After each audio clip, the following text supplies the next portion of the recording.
book that you have spent 2 years writing, as opposed to a press release about a client's new product, it's definitely more personal, and there's definitely an element of, oh my god, 8 agents just didn't even reply. Just didn't want to, was so uninterested they didn't even say no.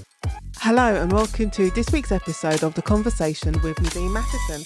As always, I hope that you're well and I hope that you've had a good week.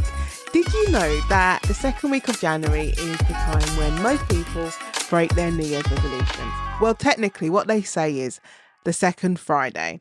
But as the first Friday was actually the 3rd of January, we didn't even get a chance really. But by now, most of you would have broken your New Year's resolutions.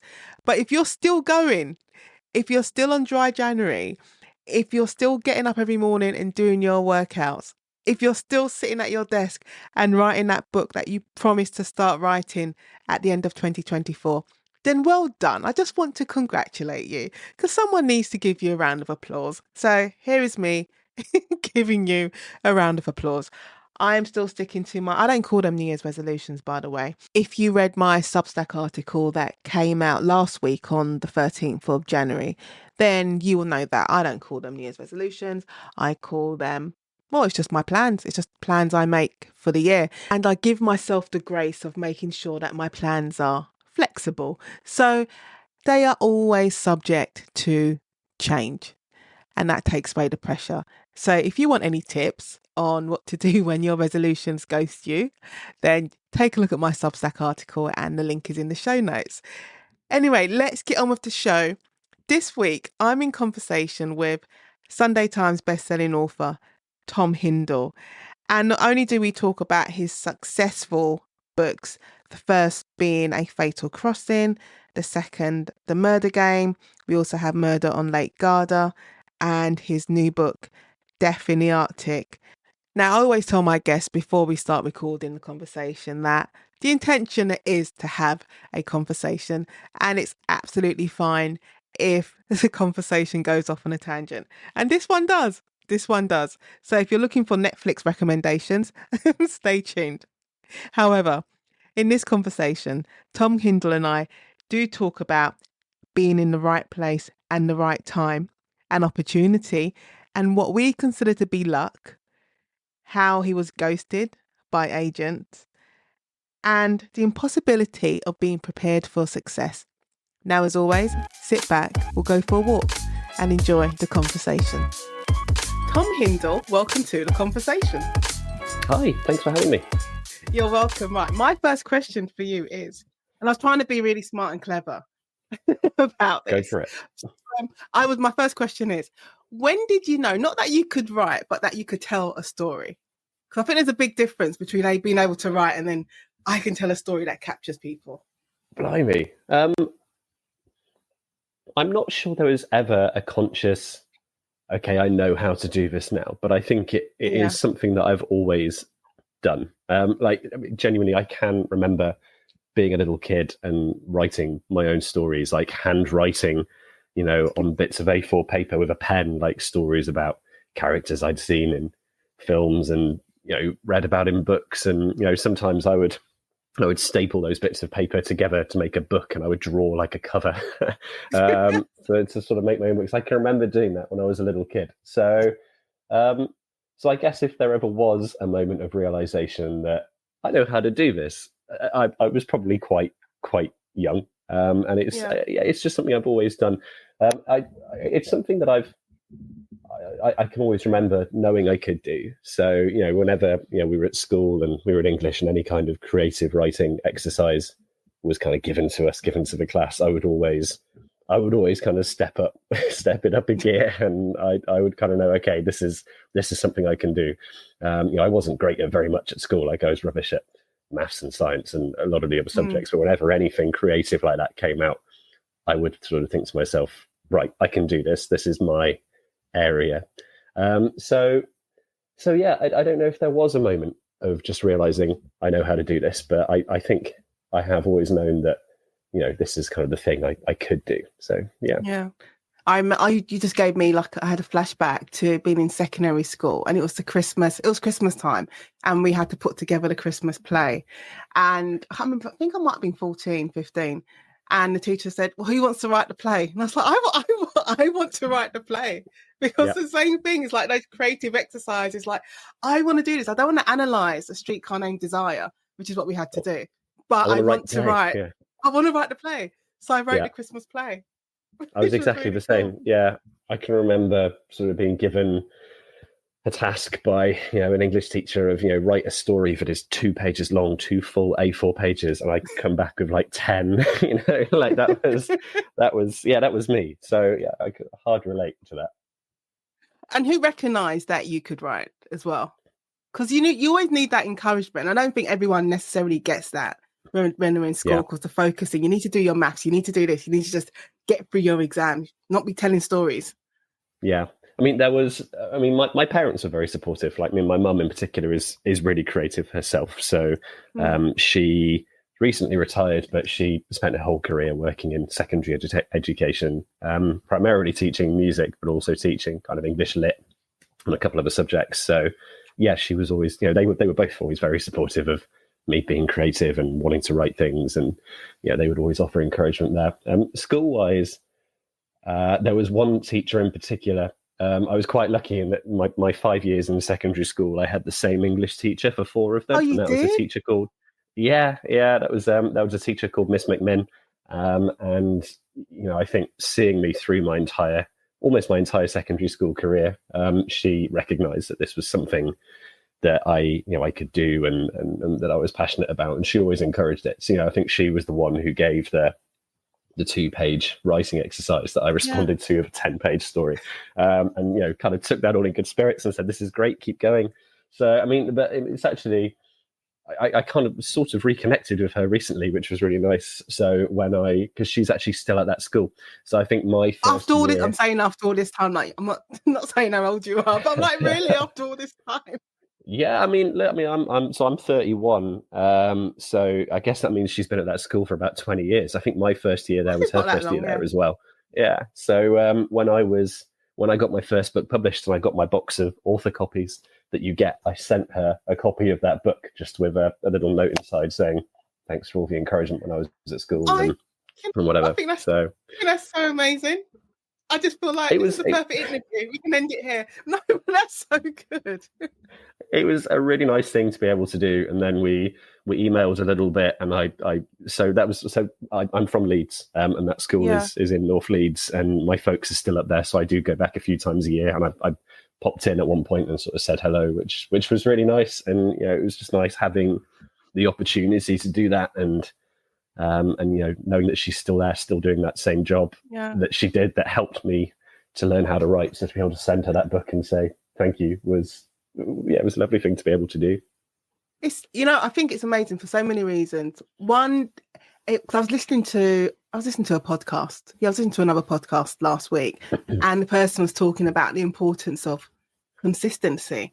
And I think sometimes when we're thinking of consistency, it's like making sure you are sitting down at your desk every day writing, but it's consistency in different ways, and having that English teacher throughout all those formative years of your life is so important as well. Because I had a different English teacher. I had Miss Taylor for like 2 years, the last 2 years, but I had the first 3 years I had a different English teacher. But the one who made the most impact on me, she was a cover teacher, and we had to call her Madam Fletcher. Not Mrs. Madam Fletcher. God, she sounds like a character in a murder mystery, doesn't she? Madam Fletcher. Oh my! You can have her. She was such a character. But she was Madam Fletcher. Do you ever watch The Simpsons? Oh yeah. The mad cat lady with the wild hair. She looked like. No offense, Madam Fletcher. But she looked like the mad cat lady, and she would. Poor Madam Fletcher. My goodness. I know, but she was so impactful because she would go off curriculum, so we'd read things that we weren't supposed to read, and then she would always launch into these 10-minute lectures, shouting at us about, "Well, we need to learn English and know different things before we even sat down to do the lessons." And so she was just so memorable as a teacher in terms of exploring different things as well, not being restricted. She definitely made an impact. But the only teacher who got in touch with me is Mr. Roberts, the PE teacher. He found me on Facebook. And he was like, I'm so proud. I was like, oh, thank you. That's so nice. It is. It shows like the importance, I think, of always being able to give back as well, because you're able to do that, to go back to your school. Yeah. Yeah. It is a lovely thing to be able to do. How did the students respond to you?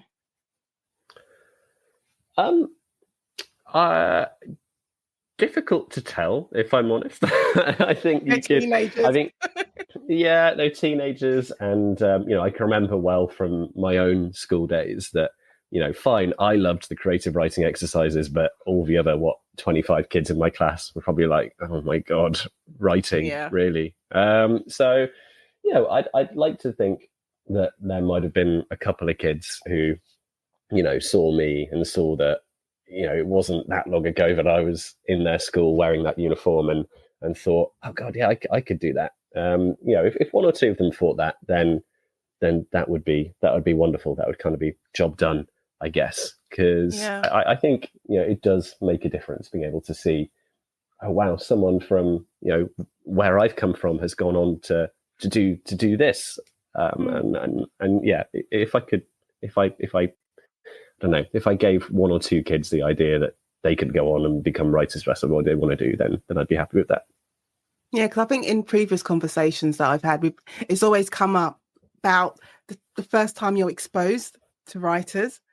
And it's very rarely it's happened when you're in school, when you're a young kid. It's only happened when, I suppose, when you're starting out in publishing, which is I think it's a bit sad because, we always say you can't be what you can't see. So if you're able to see that as a young kid, so you can come into the school and see, they may look at your book and go, oh, it's English. I don't like English. But somewhere in the back of their head, it could be like, oh, he's made it. Like, I can make it too. I think it is important. You're right. I mean, I get contacted every now and then by, sort of friends of friends and family and whatever, asking, or saying, I've written a book, how do I get it published? What do I do?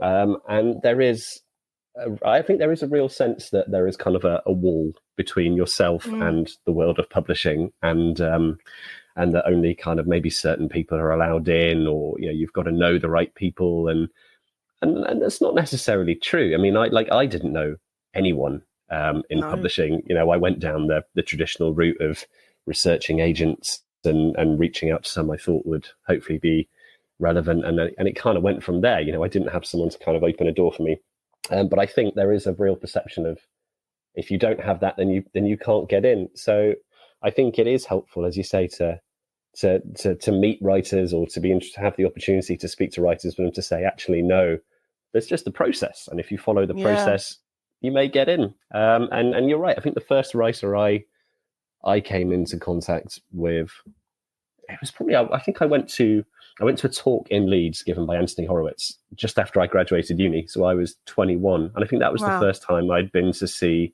an author speak. And I can remember that having an impact. I think, I'm trying to think the first time I met an author. I think I went to an event and it was hosted by Marie Claire, the magazine. They used to do like regular author events, and I think it was Freya North? I think that was the first one I met, and I was well into my 20s before I met an author. And I think if you're a kid, an author could feel like a mythical creature. Yeah. It's like a unicorn. Like, are they real?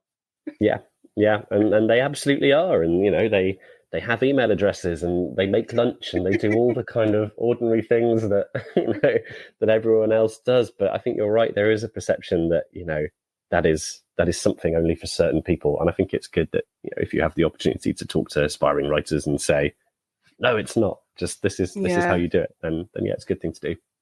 I always think it's important to do events locally. Like, obviously, if you get the opportunity to do the big festivals, then yes, you'll take the opportunity. But if someone in your, the local library says, can you come and do an event here? We'll go to the local school. I always say, yes, go and do it. Yeah. Because they need to see you. They do. And I had a wonderful experience of something like that recently. So I live in Oxfordshire, just sort of south of Oxford. And I went to do a talk at a library in a little town called Wantage. I don't know, maybe a few months ago, 2-3 months ago. And just before Christmas, I was on my drive, and I was loading up the boot of the car, and a car stops at the top of the drive, and the driver winds down the window, and I'm thinking, she quite clearly is stopping to kind of talk to me, and I think she's going to ask me for directions. She's probably lost or something. And she says, "Excuse me, I've just seen you, and I had to stop and say I was at your talk in Wantage with my son, and my son, after that talk, went home and started writing his own story, and is now kind of keen to try and be a writer." So yeah, that was, those sorts of things don't happen very often. I can probably think of maybe 2 or 3 experiences I've had like that since starting this thing. But it just shows that it does have an impact if you can go and, as you say, do these local things and meet people and share some, I don't know, wisdom and some experience. Yeah. It's You just could bring back all these memories. My one of my best friends, her son, he must have been about, I'm trying to think, when did The Binding Room came out? About 2 or 3 years ago now. So he would have been 6. No, he would have been 7. And he took this book, which is clearly not made for kids. It's police procedurals. He took it to school. And he's like, my auntie wrote this book. It's just like, why? Amazing. And he's like, I need to show the people, or show the kids in school. My auntie, I'm like this little 7-year-old of this book that's clearly not made for you. But that's so nice that he's like so proud of you, and he's gone and done that. But yeah. It did make me laugh. So how, you're talking about your writing journey and applying to agents and things. So how would you describe your writing journey? Because some people think it happens overnight, and very rarely does it happen overnight. Yeah, I think there's been a lot of luck involved, and my family and my friends sort of always try and stop me when I say that, because they say, no, you worked really hard, you made sacrifices and took risks, and you did all the legwork, and that stuff is true. I wrote my first book around my day job. I used annual leave to write it. I wrote it in the small hours of the morning before going to work. Whereas I'd come into the office and everyone would be talking about the Tiger King or something, and I couldn't join in because while they'd been watching Tiger King, I'd been writing my book, and so all that sort of stuff is true. And then when it came to choosing agents, I put a huge amount of research into finding an agent, or a list of agents that I thought I might want to work with, or thought, rather I should say, I thought might want to work with me. So yeah, I took it all really seriously, and I put a lot of work in. But I've had a lot of kind of being in the right place at the right time. Fine, I put all that work into finding those agents, but I just so happened to reach out to them at a time when the chap who is now my agent was looking for a historical murder mystery, and he just so happened to send it off to editors at a time when the editor who's now my editor was looking for a historical murder mystery. And so I do feel very lucky that things have kind of lined up in the way that they have, and I think that's the way to look at it. Yes, you've got to put in a huge amount of legwork, but I think you have also kind of got to be in the right place at the right time, and I think that does probably just take persistence and patience, and yeah. Yeah, I was. There's a quote that I think. Well, I probably butchered the quote a bit, that Oprah always says about luck. I think she said she doesn't believe in luck. She said it's opportunity meets preparation. And I suppose what you're saying, it is a combination of those two things. Like because you do put the work in. The book doesn't just miraculously appear on your laptop screen. You have to put the work in. But then it is that taking advantage of those opportunities also. Yeah. And I think that is about putting yourself out there enough that eventually you find that opportunity. I like to think that for everyone who puts in the work and and does go for it, that they will eventually find those opportunities. Yeah, because I think people, I say new writers or aspiring writers, they can kind of get put off. I think they feel like they need to have, I don't know, the perfect software program, the perfect working space. Everything needs to be perfect before they can even sit down to write chapter 1. And I've always said, sometimes you just need to steal time. Because you said you're working in the early hours of the morning, working in your, writing during your lunch breaks, missing out on the Tiger King. I don't know why I just thought of Tiger King. I can vividly remember just going into the office and everyone was talking about Tiger King, and all I wanted to do was go home and watch Tiger King so that I could join in the conversation. But instead, I was finding myself thinking, no, do you know what? That's 10 hours. Was it 10 hours? I can't remember. I think I binged it. Maybe over Christmas. I think maybe Christmas or during COVID. I don't know. It was something. Yeah. But yeah, it was. It's a lot of hours, and you have to make. I think you have to make a conscious decision. Am I going to watch 10 hours of the Tiger King, or am I going to write your book? There's another one because we're talking about Tiger King. Because I watched it the other day.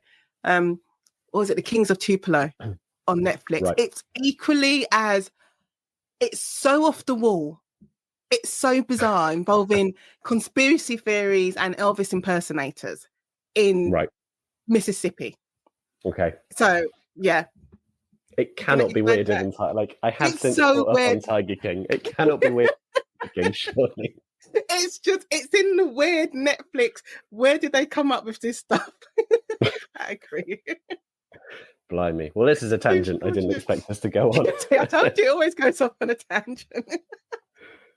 So did you have to deal with, because we always talk about rejection, so I always say it always comes up in some shape or form, whether you have it with your agent or whether it's when you go out on submission. So was rejection a part of your journey at all?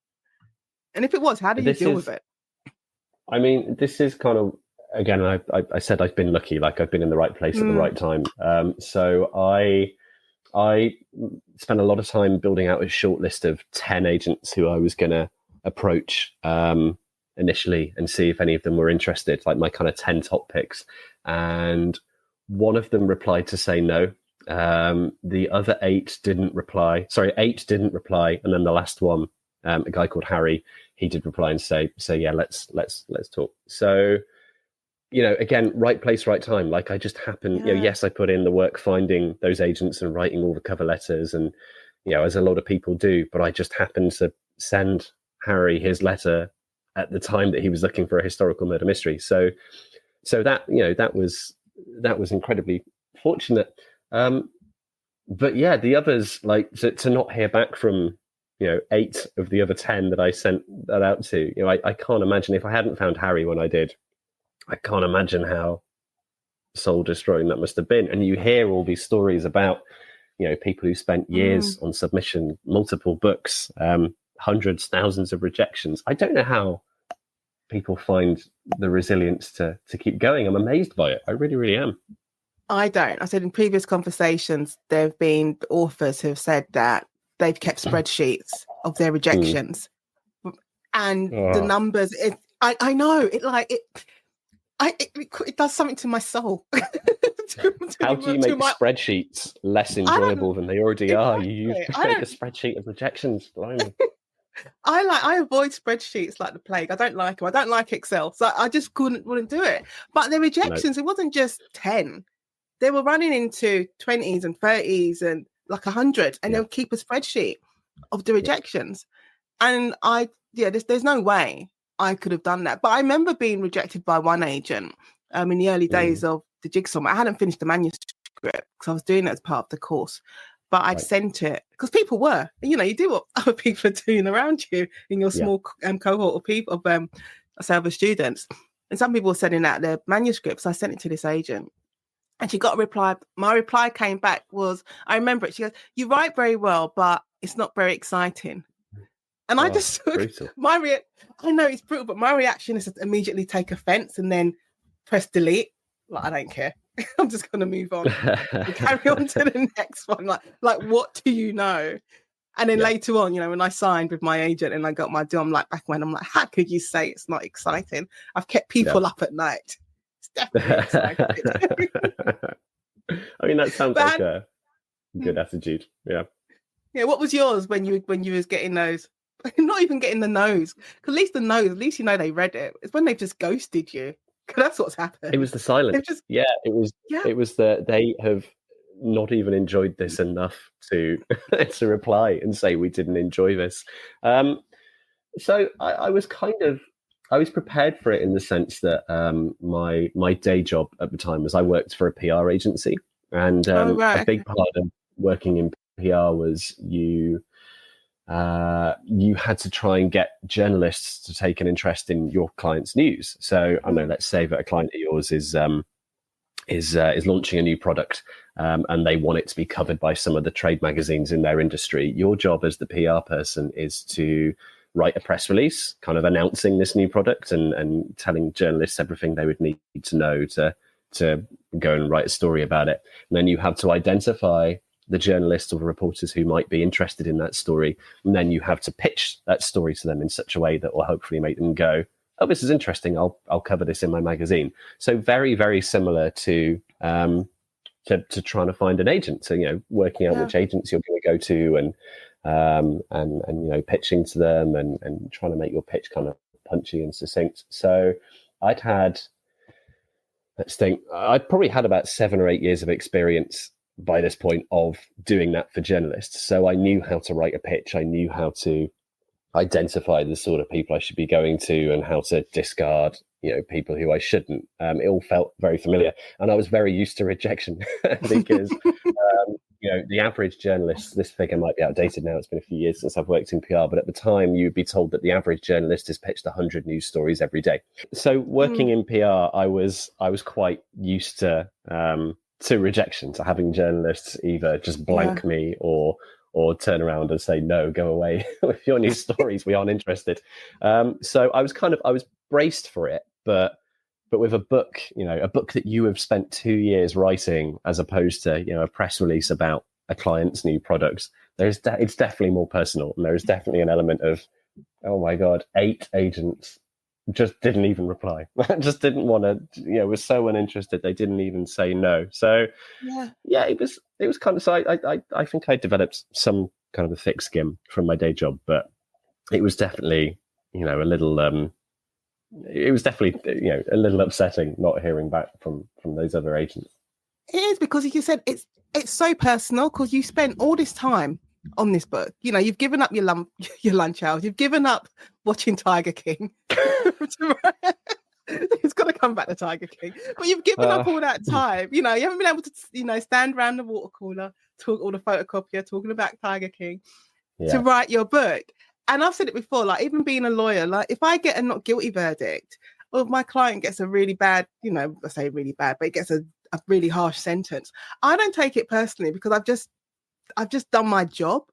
Yeah. But when I've written my book and someone said, oh, I don't think it's exciting, I'm like, well, do you know what I've given up to write this? So you can't help but be, I suppose, upset or hurt by it. Yeah, you can't. But at the same time, I do have some sympathy for the agents. Again, like, while I was writing that first book, I happened to go to a talk being given by an agent on how to get an agent. And, I was hearing about her day to day and about the number of manuscripts she receives every day, and, how few of them she'll progress. And it's got to be overwhelming, getting all of those manuscripts and just knowing the amount of rejection that you are going to have to deal out. I don't know how I'd cope with that either. So it's a really difficult thing for everyone involved.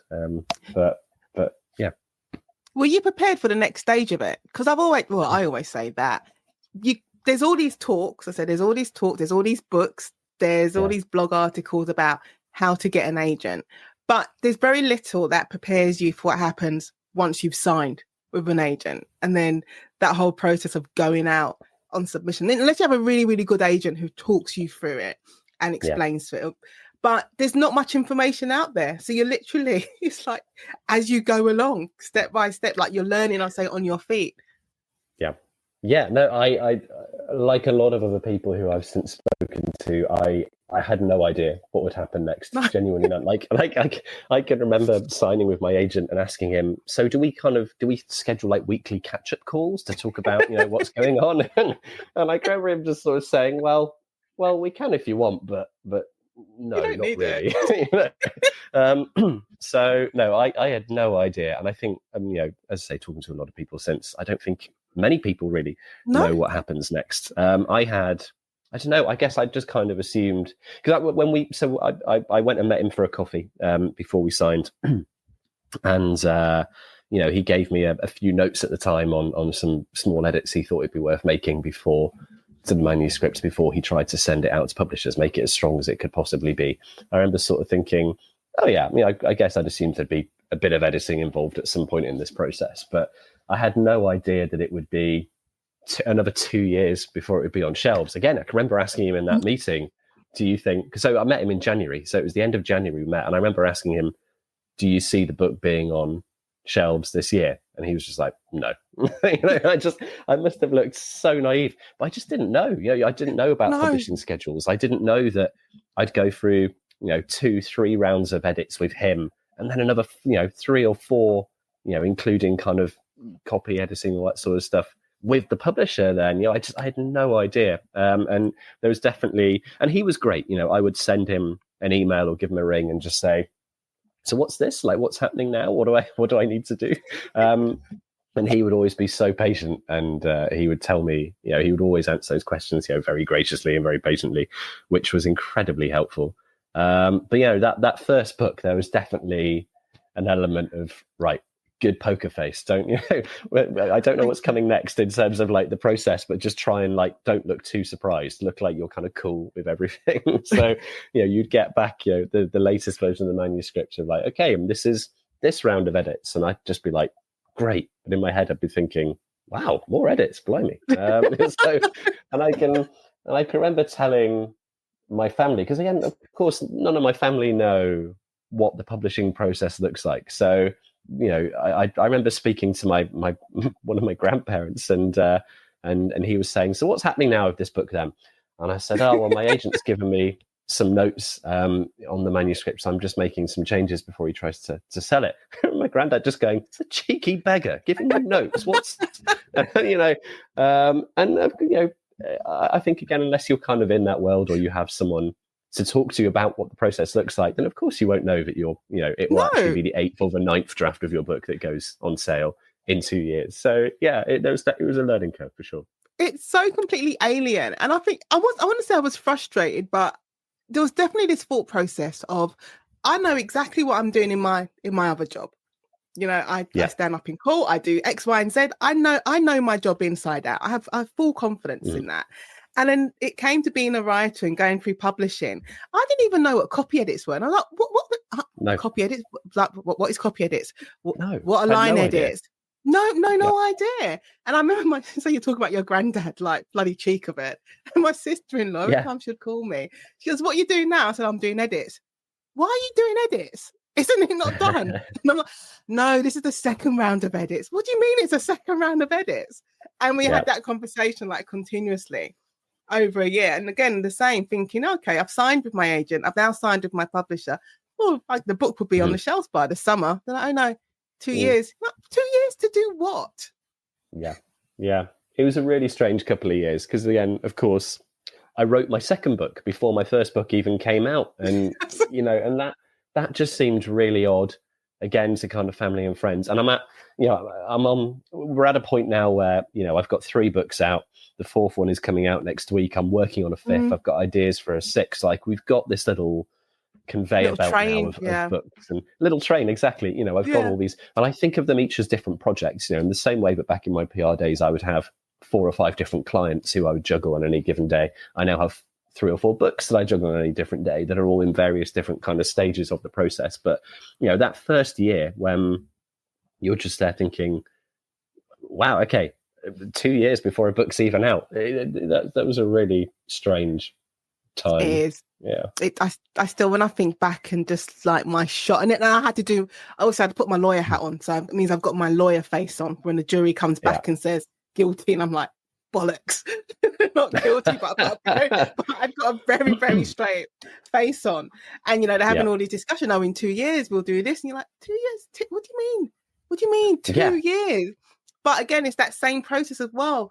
Like, no one prepares you for the fact that, especially with the first book, by the time you're doing your second, let's say your 3rd and 4th, you're kind of used to it. But with that first book, there's going to be a point where you're still doing edits or proofreading book 1, but then you're also still working on the first draft, or maybe the second draft of book 2. Yeah. And it's constantly having to switch your brain between the 2 projects. And you said, same way you talk about it, like in terms of different clients. I had to look at it in terms of different cases. I got different cases in different stages of development. One's going to sentence, one's having their first appearance in the magistrates. I had to compartmentalize it like that because it's a very strange thing.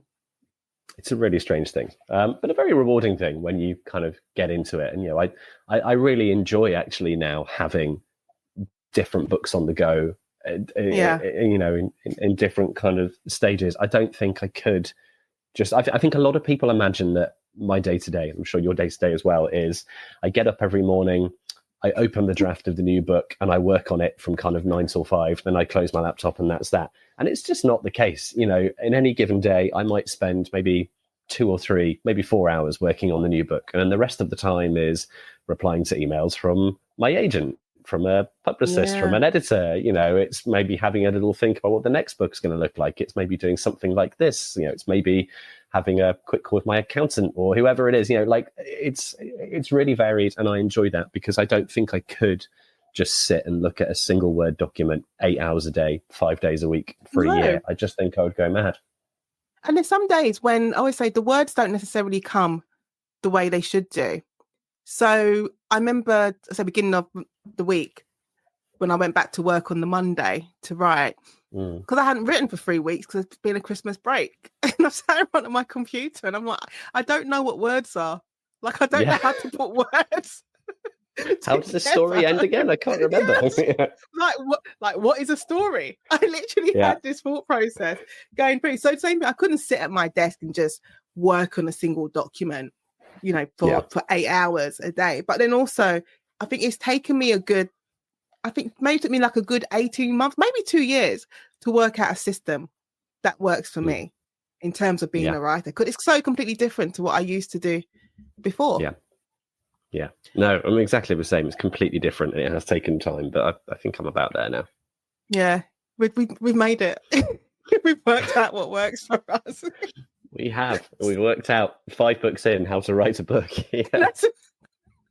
Someone said that on this podcast. I'm like, 8 books in, I think I shouldn't work out what character is. And I'm like, it takes a while. But you'll get there. Yeah. Listeners, it's time for a very short break. If you're enjoying this conversation with Nadine Matheson and want to help keep the podcast going, why not buy me a cup of coffee? Your support goes such a long way in keeping these conversations flowing. Just check out the link in the show notes. So Tom, even though, you know, you talk about luck, talk about opportunity and all the preparation, were you prepared for the success of A Fatal Crossing? So I always think you have an intention for your book. And then you have a moment of, I don't know what's going to happen. I just want to see it on the shelf and that's good enough for me. Yeah. But were you prepared for what happened next with it? No, not remotely. No, I really wasn't. So I'm just trying to think about the timeline that happened. So I left my day job considerably sooner than I was planning to. So I thought I'd kind of stick it out in my day job for, you know, the first few books. But then I ended up stepping away. So I wrote A Fatal Crossing, and then while we were waiting for it to be published, I wrote my second book, and we turned that manuscript over to my editor, and we were offered at that point a 2-book deal. So A Fatal Crossing had been a 1-book deal, and when I turned over the manuscript for the second book, she offered us a deal for that second book and a third, which would go on to Murder on Lake Garda. And I remember just thinking, you know what, I'm gonna go for this. I'm just gonna, you know, with this 2-book deal on the cards, I'm just gonna give it my full attention for a year or two, see how it goes, and if nothing comes of it, I will get another job. You know, there are a lot of PR agencies out there, and I had, you know, best part of 10 years experience under my belt. I can always get another job in PR if I need to, if the books don't come with anything. So Fatal Crossing came out in January. That, I think, was about March when I made that decision. And I had to give 2 months notice, so I left in May. And I can remember sitting in my kitchen in May, working on Murder on Lake Garda, just thinking, am I an idiot? Was that the stupidest thing I have ever done? And at the time I was thinking, yeah, it was. Do you know what? I have probably actually really, really screwed up here. Because I'm a worrier by nature. Like I worry about everything all the time. And this was just like, what have I done? You know, I'm just sitting there alone at my kitchen table with my laptop thinking, who do I think I am? Why have I just done this? And I'm already kind of thinking about, okay, why? You know, let's start looking for new jobs. Maybe let's see if my old job will take me back. I don't know. And then while I'm kind of in that headspace, I got a call from my editor letting me know that A Fatal Crossing had been chosen as Waterstone's Thriller of the Month. and it was going to be Thriller of the Month. I think it was July. Was it July or August? I think it was July. And everything felt okay. And I thought, okay, right, we're good. We're good for a year or two. But I wasn't prepared for just quite what happened next, what would happen to it, like that. I mean, I knew that was good. I knew that was wonderful being chosen as Waterstone's Thriller of the Month. But like, it went from kind of maybe one copy on the kind of the new books shelf that you have in Waterstones to suddenly being in every window, every table, all over the place. All over the place. And it's just kind of snowballed from there. The Murder Game came out the following year, and that was even more popular than A Fatal Crossing. And then Lake Garda came out. Murder on Lake Garda came out, this year. Last year now. It came out about this time last year. Sorry, I'm not used to being in 2025 yet. Came out in January 24. And that was just, that was it. Like, I mean, the whole time, through Fatal Crossing and Murder Game being out, I was thinking, this is going to stop at some point. You think it was a fluke? I was just thinking, like, this train is going to kind of reach its station at some point, and that'll be that wonderful run, and we'll see where we go from there. But Murder on Lake Garda came out, and I was talking to someone yesterday. He says, I can't bloody move for seeing this Lake Garda book somewhere. And I said, sorry, apologies. I don't, I didn't mean to annoy you. No. So, I mean, and that was chosen also as Waterstone's Thriller of the Month. Like, I didn't know you could have two Thrillers of the Month. I didn't know you could have two. No. So, so I'm not worrying quite so much anymore about whether I need to ask my old job if they'll have me back, is I guess what I'm saying. But genuinely, the way I thought it was going to go was I'd write these two books, have a great time doing it, and then it would be time to kind of go back to real life and get another job again. And but that's not where we are right now, and it's a wonderful feeling. I think sometimes though you have to kind of take those chances in life. You just have. I think that's just my philosophy. Full stop. Like I'm just going to give it a go and see what happens. But the worst thing that can happen is that either someone says no, or it doesn't go the way you plan, and you just pivot. Which was like my favorite word of 2024. You just pivot. You just turn around and try something new. Yeah, but that doesn't mean to say that when I walked out, I remember what court it was, Highbury Corner Magistrates Court, and I did my duty there. So I was there on duty on a Friday, and I said I wasn't going to leave my job until I basically saw money in the bank. Like I signed my contract because everyone was like, "You should leave." I'm like, "No, I like security. I'm not just going to fly out the building." But I think I had handed in my notice. I left in May. So I must have handed in my notice in March. Yeah, that wouldn't make sense because it's the same 2 months notice. Yeah. But I remember finishing court duty, walking out of Highbury Corner Magistrates Court, getting on a train and thinking, oh shit. What have I done? Is this the right thing? You have all these thoughts in your head. Because it's so new. Very much relate to that feeling. Yeah, that is exactly how I felt. It was like, bloody hell, this might not have been a good idea.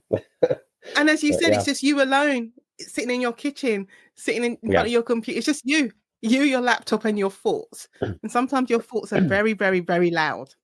Yes. I mean, those first few days were just so weird. Like, I mean, I'd gone from, like, I didn't know what day it was. I didn't know which way was up. Like, I mean, I'd gone from having this, like, routine of, like, on Monday we have this team huddle and then this client call, and then on Tuesday have this and this and this. And then suddenly it went to, okay, it's just me and my laptop now and my cat, and we've got to write a book. And there's the pressure as well to, right, I have left my day job to do this now. I've got to make a success of it. Like, I can't waste it or anything like that. And so, it probably took me a few months actually to get used to it. Well, it's disorientating, isn't it? Because even when I think back to my job, like with my own job, I could have told you what I was doing for a year easily, because the way the court system works, stuff's going in my diary for a trial that's taking place literally in 12 months time. So I knew what I was doing for a whole year, and I kind of knew what I was doing every single day. So to go from that to having, a whole annual year planned out for you, and then moving to there's nothing in your diary. Like my diary is just empty, and I have to now decide how I'm going to fill the space. It's disorientating. It takes a lot of time to get used to that. It really does. Yeah. Yeah. And also other people, your family, to understand that you're not just at home watching Homes Under the Hammer. Like, you're actually doing work. Yes. Yeah. And being strict with yourself as well. Like it could be so easy to just say, oh, well, I'm just going to nip out to town and just do a few jobs, on a Wednesday morning or whatever, if you're not necessarily feeling infused about whatever it is that you've actually meant to be doing. Just thinking, well, there's no boss to say that I can't. I'm my own boss now. If I want to nip out on Wednesday morning and just do some jobs, then I will, and I'll make up the time later.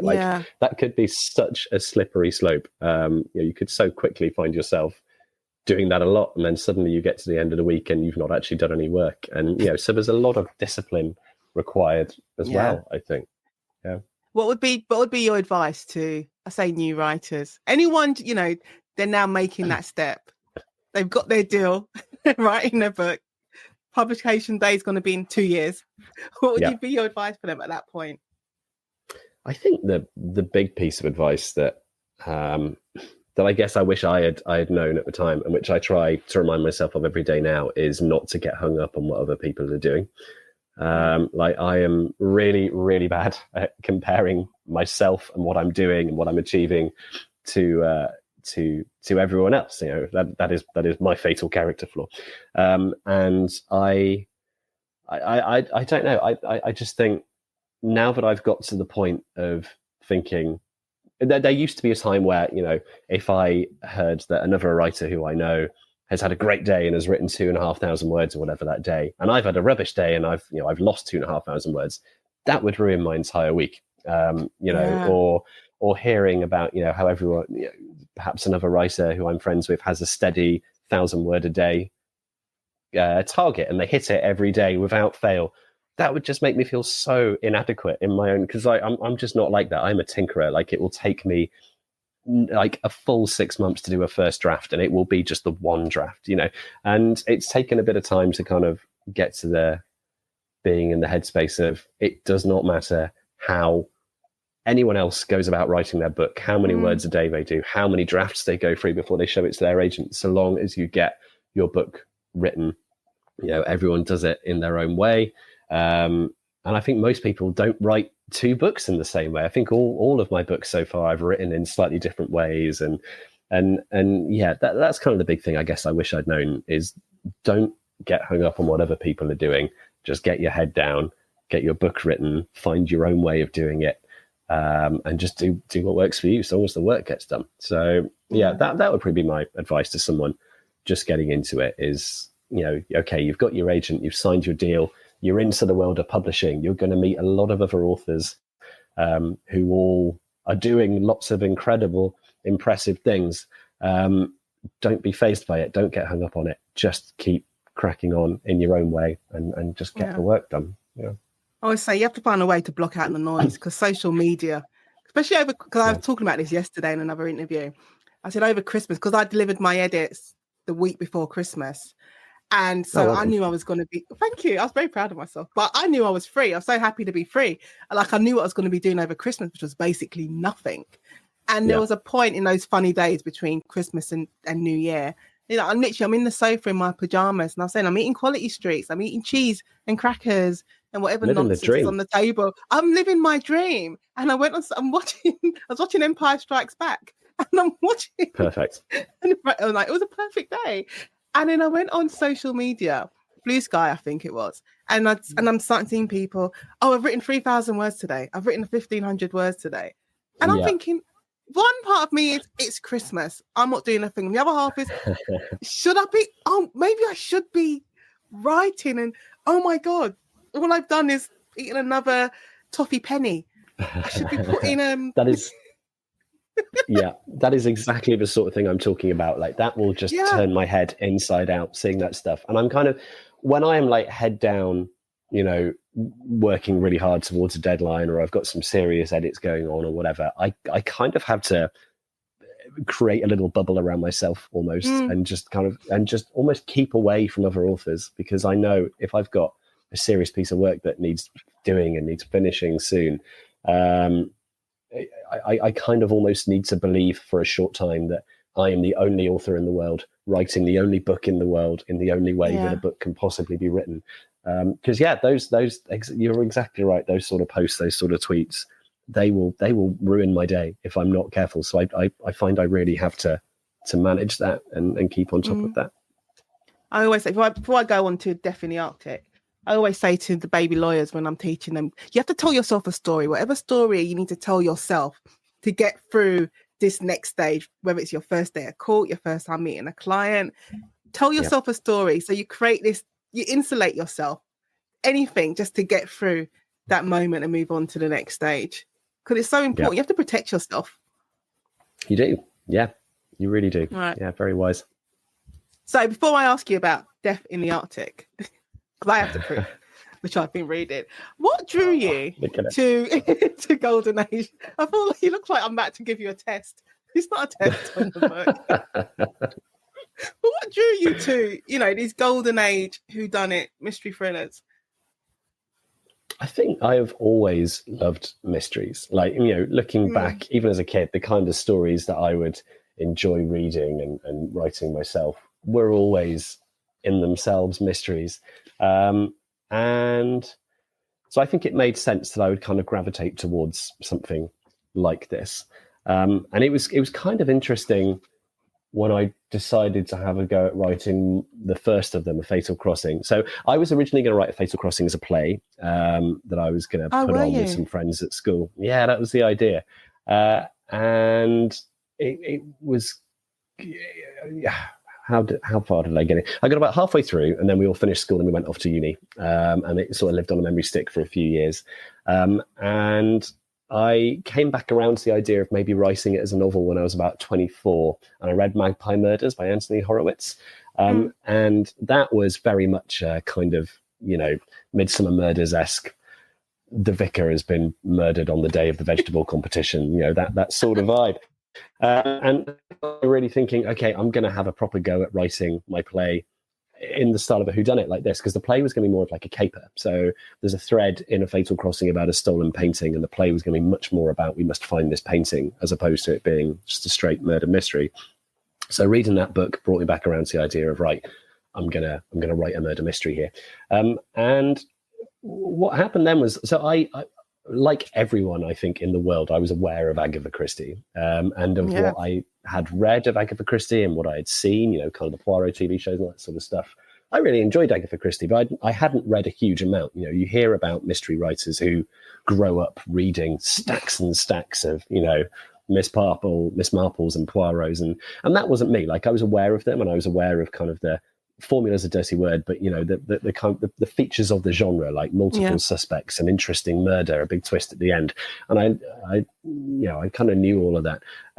But I went and at this point of deciding I was going to write A Fatal Crossing, that was when I went and read a stack of Agatha Christie's, and that was a really interesting experience, because I realized that all the stuff I had loved growing up, all the mystery stories, that I'd read and I'd enjoyed or I'd watched in the form of film and TV, this is where they came from. It was kind of like finding the source of the Nile a little bit. It was like, okay, I can see now where all these stories I loved have come from, and I can see now what I need to do.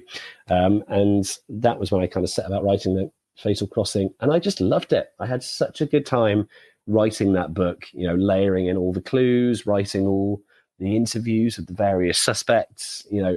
What I like about reading a murder mystery is it's like playing a game with the author. It's, can you solve the mystery yourself before you get to the end? And I just love being on the other side of that and being the author creating the game, and like the big moment at the end where everything is laid out before you and the murderer is revealed and you say, oh my God, how did I miss this? Like, writing that chapter is, at the end of one of your murder mysteries, it's just the most satisfying experience. Like, I loved it. I had such a good time doing it. And so we wrote I wrote A Fatal Crossing. We sold A Fatal Crossing. And when my editor said, do you fancy doing a couple more of these? I just said, oh my God, yes. I've had such a good time writing this kind of golden age mystery. I was so keen to do a few more. And so I did a couple more. I wrote The Murder Game and Murder on Lake Garda, and the same thing happened. My editor said, do you fancy doing a couple more?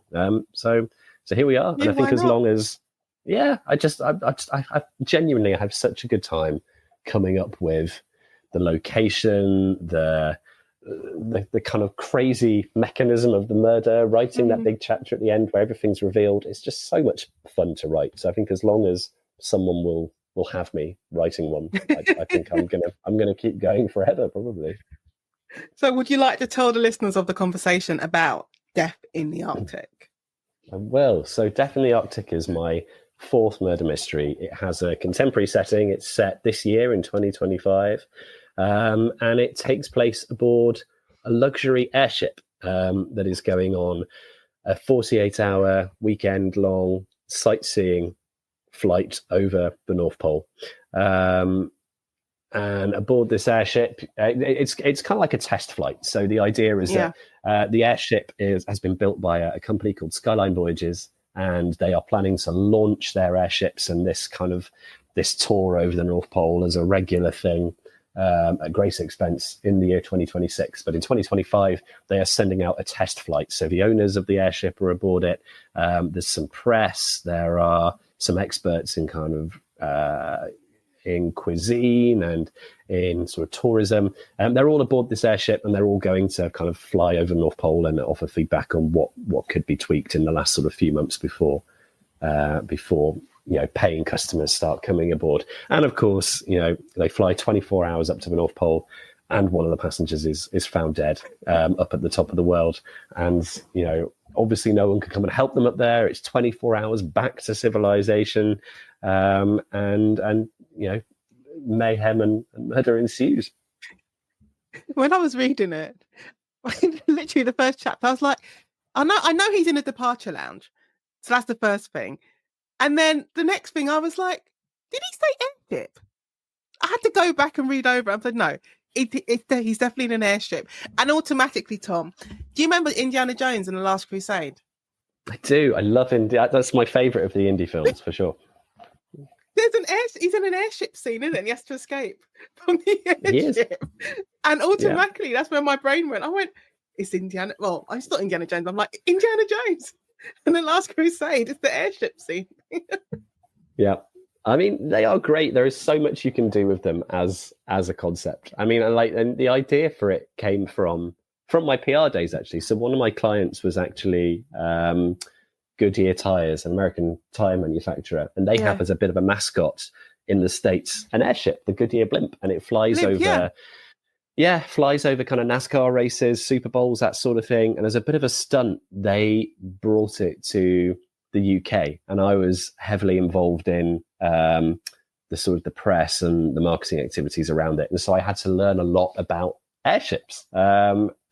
Just in case a journalist rang me up and said, "Excuse me, what is this thing floating over London, please?" And so I fell down a bit of a rabbit hole. So I'd written A Fatal Crossing at this point. So I was in this headspace of, I must find more interesting places to set murder mysteries. I remember just reading about these amazing floating hotels, essentially, that used to go back and forth between, London and New York. And I'm just thinking, what an amazing setting for a murder mystery. But the challenge was where and when, because of course I'd just done a murder mystery set aboard a transatlantic crossing in the 1920s in the form of Fatal Crossing, so that wasn't going to work, and it took a few years to settle on the idea of a modern airship, and then again to decide on the North Pole as the place I was going to send it. So the idea of an airship, it had been sort of rattling around in my head for a few years by the time I decided how I wanted to tackle it. It's always amazing how, something from your past, so like your past job or a past interaction, because people always ask me, like, if I use my cases that I worked on previously as inspiration for my books. And I'm saying, no, it may not necessarily be the entire case, but there might be one particular aspect of it that just sticks in my head. Yes. So it could be something that a witness said, or something that I experienced myself when talking to the client, or maybe something in the client's personality or the way they express themselves, and something about that sticks in my head. And I'm like, and then it will find its way into a book. And the same thing obviously happened with your airship and the Goodyear blimp. It does happen. It really does. And like little snippets of conversation, that you sometimes hear somewhere, and you find it into the book. So there's a line that I love in the book that was a really late addition, and that I heard in a bit of conversation. So there's discussion of polar bears in the book. So the airship takes off from a place called Svalbard, which is one of the most northernmost places in the world, and the place where there are lots of polar bears. And one of the passengers, so they're waiting for the airship to kind of drop down out of the sky and pick them up. And one of the passengers says to one of the hosts, "Excuse me, what would happen if a polar bear came along?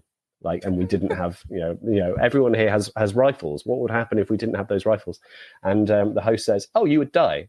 And the passenger says, "Right, no, yeah, but what would actually happen?" And the host says, "Yeah, no, you would die. If a polar bear came and you didn't have any protection, that's probably what would happen." And that was a bit of a conversation about something else. So we were talking to some friends of my wife's who had been on a road trip around the northern part of Norway, and they saw a sign saying that there was a risk of avalanches on the road that they were about to drive on that day. And so they went to the tourist office and says, "Excuse me, what do we do if we're driving and there's an avalanche?" And apparently the tourist information person says, "Oh, you will die." And our friends say, "Right, yeah, no, sure, okay, but what do we actually do?" Like, very funny. But if we're driving and an avalanche comes, do we try and drive away from it? Do we stay in the car? And the tourist rep just goes, "No, if you're going to die. You will die." And I was trying to make this particular character in the book just seem a little kind of quirkier than some of the others. I remember hearing that and just thinking, that's going in the book. We're going to make it about polar bears instead of avalanches, but that's going in the book. It's perfect. So you're absolutely right. There are just little things that you pick up on, and sometimes like in that instance I've just described, exactly where in your current book it needs to go, and it just fits perfectly. Or sometimes it'll live in your head for years until you find that perfect way to get it into a book. I had the exact thing happen to me just a couple of days ago with Jess, who does my hair, and she said something, and immediately I was like, "That's going. I know where it's going in the book. I know exactly who's going to say it." I'm like, "Thank you, Jess." I'm like, because it's just perfect. It was just something she just said flippantly, and I'm like, "No, I'm going to use that." So, right, Tom, before I go into your last final questions, I want to know what's next, because I had to do my list. So, Fatal Crossing, we're on a ship. Yep. Murder Game, I say we're in a stately home. Murder on Lake Garda, we're on a private island. And Death in the Arctic, we've got an airship. So, can you say what's coming next? The Rainforest is what I'm working on at the moment. Ooh. Yeah. So I'm working on book number 5 at the moment, which is set in an eco lodge in the rainforest in Central America. So somewhere quite different yet again. That's so cool. So I've got one more question before we go into the final 4. So what comes to you first? Does the setting come to you first, or is it the murder mystery itself? It's been slightly different with every book. So I mean, Death in the Arctic, as I say, the airship came first, and then it took a bit of time to work out where to send the airship. Murder on Lake Garda, I wasn't looking for a new idea at that point. I was working on something else at the time, but my wife and I went on holiday to Lake Garda.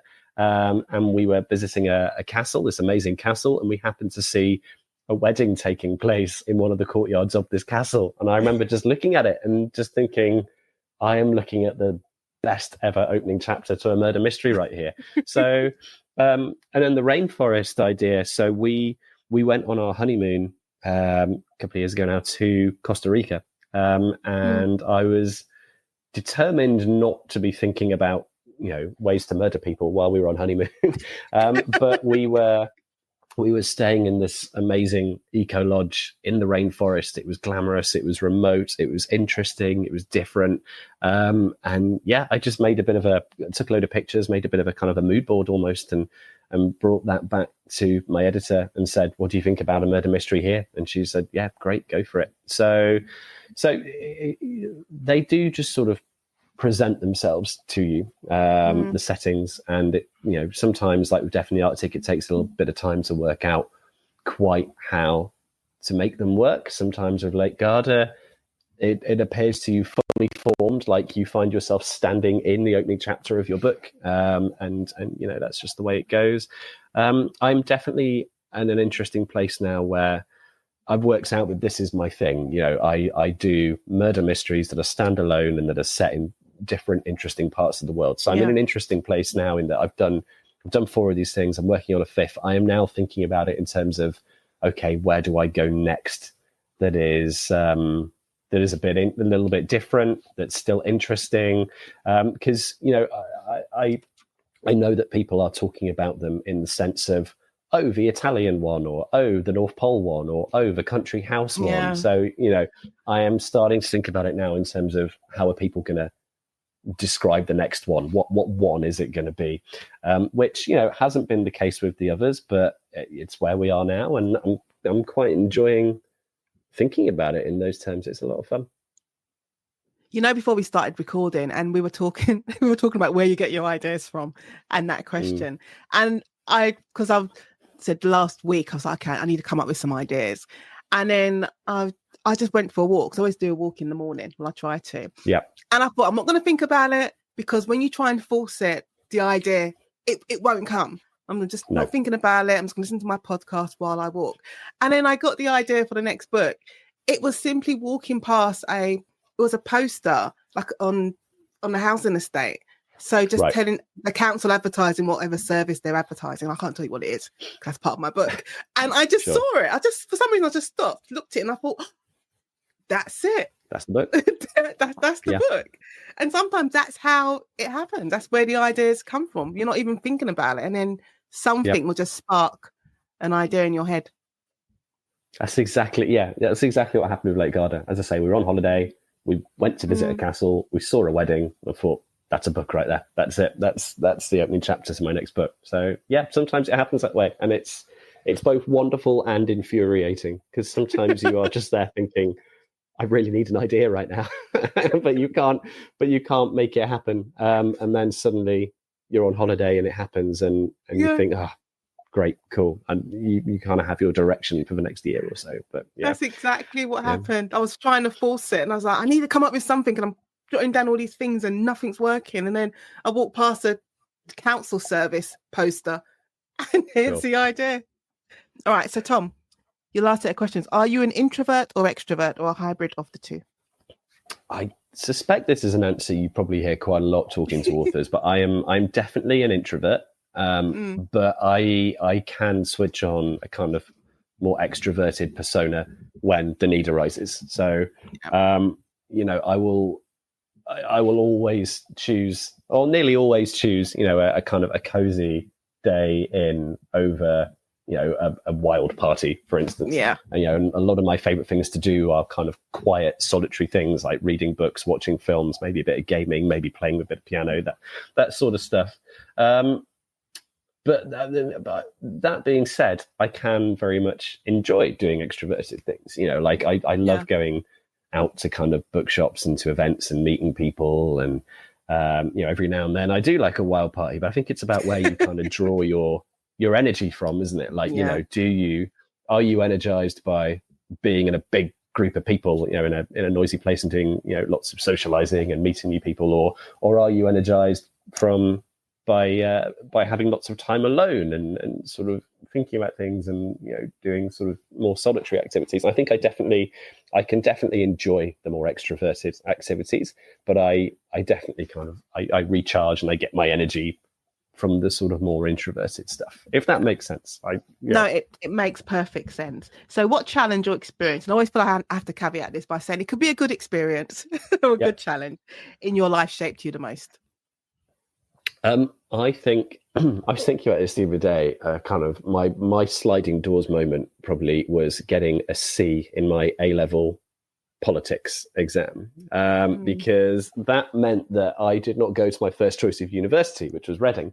I got BBC and I went to my second choice, which was Bangor in North Wales, and that was the most formative experience of my life for sure. I mean, for one thing, I met my wife there, and that kind of led to me coming to live in the south. So as I say, I'm from Leeds. I live in Oxfordshire now. That wouldn't have happened without going to Bangor. I got a job as a copywriter at a PR agency. There are a lot more of those down here than there are, well, certainly at the time than there were sort of in Leeds. And that experience, I really do believe, gave me some of the skills I needed to write my book, things like editing, writing to deadlines, all that sort of stuff. So I think I'd be living a really, really different life right now. And I don't even know if I would be an author. I think I'd probably be doing something else if I had got a B instead of a C in my A-level politics and had therefore not gone to Bangor University and met my wife and come to live in the south. So that's kind of, I was thinking, I was trying to tracing it back as far as I could to what the actual sliding doors moment was. And I think it was that mark on that exam or in that A-level rather, that was kind of where my life went down the path that has brought me to speaking to you today. So yeah. I'd say something similar in terms of my A-levels. I always say like I messed up my A-levels. I'm someone, I get bored easily. And once I get bored, I just lose interest. And I messed up my A-levels. So I was supposed to do just do a straight law degree. And I didn't get my grade. So I couldn't do a straight law degree. And there was the moment of, oh my God, my life is over. But then there's something in my brain that thinks, okay, you need to move quickly. You need to do something else, switch, like it's not over. And I always think back, if I didn't have that moment, maybe like that moment of having a challenge and then being able to overcome that challenge and still being able to do what I wanted to do. Yeah. I think it was a good learning experience for me. And it's paid for now because now I'm not put off if things don't go the way I thought they were going to do. I just learned to, let's pivot. Let's explore different things. Rolling so those moments, punches, as they say. Yeah. Sometimes you're like, oh my God, that's it. Let me just go into a hole. It's all done. But that's not the case. So if you could go back to when you were 25 years old and give yourself one piece of advice, what would it be? Again, I was thinking about this earlier. So 25 was quite a good year for me, thinking about it. So I was really enjoying my job at the time. I was, my wife and I just started living together. We'd got a flat together and, we were living we really enjoyed the flat. We enjoyed the place where we were living. We were going out to lots of restaurants and seeing lots of shows and just generally having a good time. And I was about halfway through at that point writing A Fatal Crossing. So I started writing A Fatal Crossing when I was 24, finished when I was 26. So 25 was... It's an interesting year to go back and give myself some advice. Part of me thinks I'd go back and tell myself, keep going on that book because good things are going to happen. But then I'm a big fan of time travel stories and I worry about creating some sort of paradox where, well, would that mean I do something differently and then it doesn't happen as it should? So I think what I would probably try and encourage myself to do is I've very much come in the last couple of years. I think I'm old enough now that I can start looking back on my life as, at risk of sounding cheesy, as being made up of kind of distinct chapters, separated by various major life events. And I can look back and say, oh, well, that was the chapter of our lives when we lived in this place, or the chapter when I had this job, or the chapter when we were doing this. And some of those chapters were great and wonderful and, just really good times in my life that I look back on fondly and sometimes even miss. Some of those chapters were, bad times in your life where you just wanted that kind of little period to be over, but I would probably go back to when I was 25 and tell myself, or try and encourage myself to just be a bit more aware of the fact that I was having a good time and that and that this particular chapter would come to an end, and that wouldn't be a bad thing. I'm in a great period in my life right now, and there have been great periods in my life since then, but I think I'm much more aware now of, okay, this is a chapter of my life that at some point will end, and the next chapter might be great or it might not be so great. But I mean, it's helped me to be sort of, I guess, more present and more mindful, right now, and pay more attention to what's going on, and to have kind of a bit more appreciation of what's happened before, and try not to focus too much on the future and just kind of be a little more grounded in here. So I'd probably go back and perhaps encourage my 25-year-old self to think a little bit more like that, and just just try and be more present, enjoy what's going on. Don't think too much about the future. Don't obsess too much about the past, and just try and be, enjoy where you are, I guess is what I'm saying. There's a reason why I say 25, because I think exactly what you say. I think 25, you're at a point when whatever's going on in your life, you always think you should be doing something else, or you should be much further ahead. And you can't help but looking around at your peers, whether it's people you grew up with, people you went to uni with, they're all around you and all at different stages. So you're constantly like assessing everything else and not where you are and what you're doing. Yes. So yeah. Like, even if you're having a great time and doing lots of wonderful things, and no, I know exactly what you mean. So finally, Tom Hindle, where can listeners of the conversation find you online? The best place is probably Instagram. So I am tom.hindle on Instagram. But I'm also on Twitter. I'm at Tom Hindle 3, because Tom Hindle's 1 and 2 were taken. It really is as pathetic a reason as that. But in my defense, I set up that Twitter account when I was about, 13 or something, and I had no idea that I would one day be using it as a professional author to try and get people to sort of buy books that I'd written. So so Instagram I'm tom.hindle, and Twitter /X I am at Tom Hindle 3. Those are the best places to find me. It's the same with me and my Instagram handle, which is Queen Nads, because when I set it up, and the only reason why I'm called is Queen Nads, because he was a friend of mine who died now, but he used to call me Queen Nad. He used to call me Queen. So nice. Instagram came up, called myself Queen Nad. The only ones used looking at it are my friends, because it was set to private. I didn't know this was going to happen. And how do you presumably that's printed like on the back of your books, like it is. Follow Nadine at Queen Nads. Like, how are you kind of happy about it? Because every time I see at Tom Hindle 3 on the back of one of my books, it kind of annoys me a little bit. And I sort of that would be my advice. I'd go back to when I was 13 and I was not 25, and I'd tell myself, have a better Twitter handle, because one day it's going to be on the back of a book, and it's going to really bother you. Well, this was the thing. I was like, you know what? I need to change my Twitter handle, or set up a new Twitter set up a separate author page. But when I went to do it as at Nadine Matheson, I'm like, how many Nadine Mathesons are there? Apparently quite a few, because it would have to be Nadine Matheson 7 or something. I was like, no, I want to be Nadine Matheson 7. So I'll just stick with Queen Nads. I have a similar thing with websites. So I know that I really should have a website. But tomhindle.com is taken by Tom Hindle. He's a freelance sports journalist in New York, I think. And we've spoken once or twice, because occasionally people message him on social media to tell him how much they've enjoyed one of my books. So we do sort of occasionally message, but he has got tomhindle.com, and I am too stubborn to have like tomhindleauthor.com or whatever. Like, if I can't have tomhindle.com, I won't have a website. And I know that is just the worst possible, just have a website, just do something. But so it's kind of similar to Tom Hindle 3. I don't want another Tom Hindle 3 situation, which is why there is, no tomhindle.com. You're going to find a way. You'll find a way around it. I'm not sure how. You'll find a way. Yeah, I'm not sure how either, but hopefully one day I will. Yeah. You will. Oh, well, that just leaves me, Tom Hindle, the one and only Tom Hindle, to say thank you very much for being part of the conversation. Thank you very much for having me. I've really enjoyed it. Thank you so much for listening to today's conversation with Nadine Matheson. I hope you enjoyed it as much as I did.